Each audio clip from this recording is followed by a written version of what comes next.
At one of the daily masses this past week, I was struck by the readings that pointed to this fact of being surprised by God, allowing ourselves to be surprised by God. And it hits me even again today as we hear these readings, and especially this gospel passage, which has such a childlike emphasis to it. To be surprised by God is to allow, or to admit, I should say, that we don't know everything, that we don't have it all figured out, that we need to grow in understanding, that we have to let God teach us something. And through the rest of that daily mass this past week, this simple thought struck me.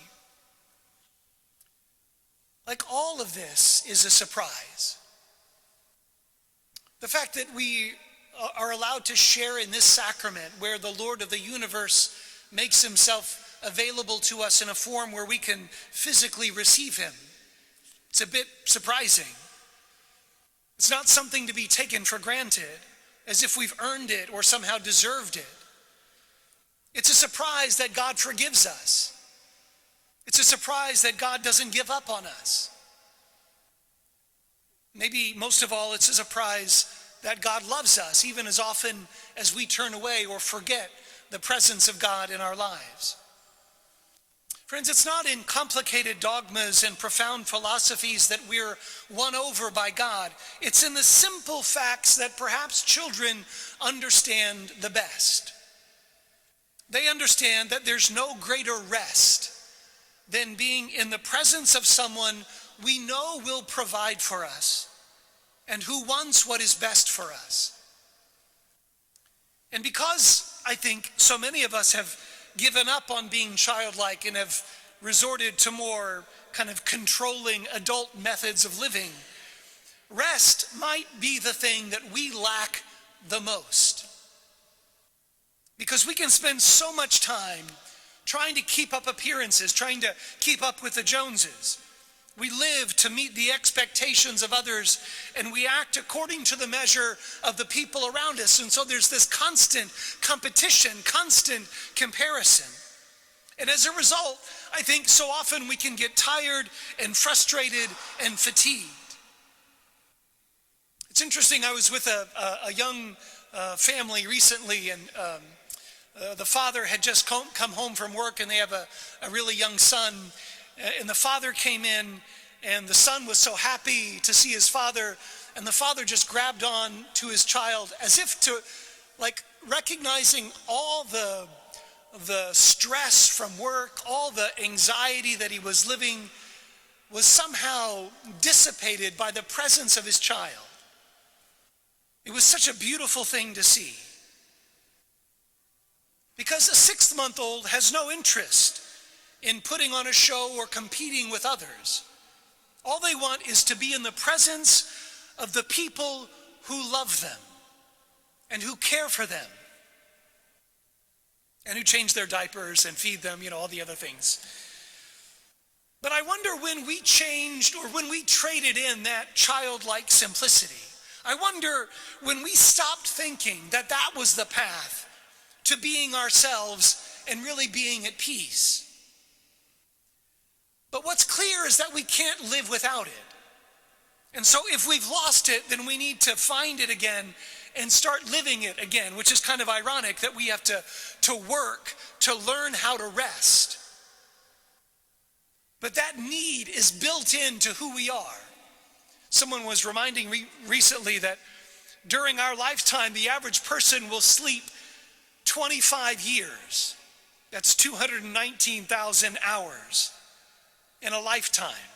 Our bodies need rest. They need a time when they are not absorbed in physical activity or mental strain so that they can reset and do what they're supposed to do. They need a break from the stressors of life. And our soul needs the same, not sleep per se, but rest in the presence of the Lord who loves us.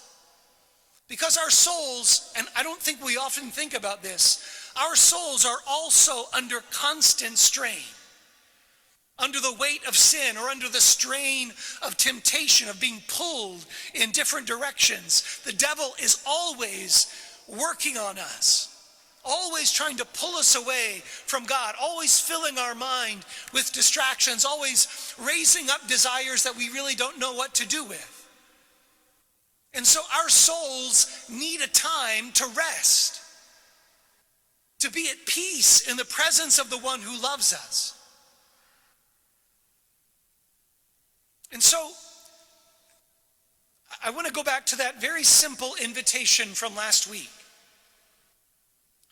Again, this isn't a demand, it's not a requirement, but it's an invitation just to take 3 minutes after the closing song at the end of Mass and just to kneel or to sit in silence. Don't pay attention to the people around you. Don't worry about where you have to go after that 3 minutes. Don't think about who's staying and who's not, who listened to the priest and who didn't. This isn't an imposition. I'm not forcing anything, but I just want to say, I think we need desperately this kind of rest in our lives. And if we don't practice it here, then we will never practice it at home. If we can't practice it here when we've just received the Lord and come into his presence, and if we can't stop and say thank you for that gift and stay with me for the rest of the week, if we can't do that here, then trust me, at home, when things are going nuts, when we're watching news and the world is exploding and everything is going crazy on us, we're never going to do it at home unless it becomes a practice for us here.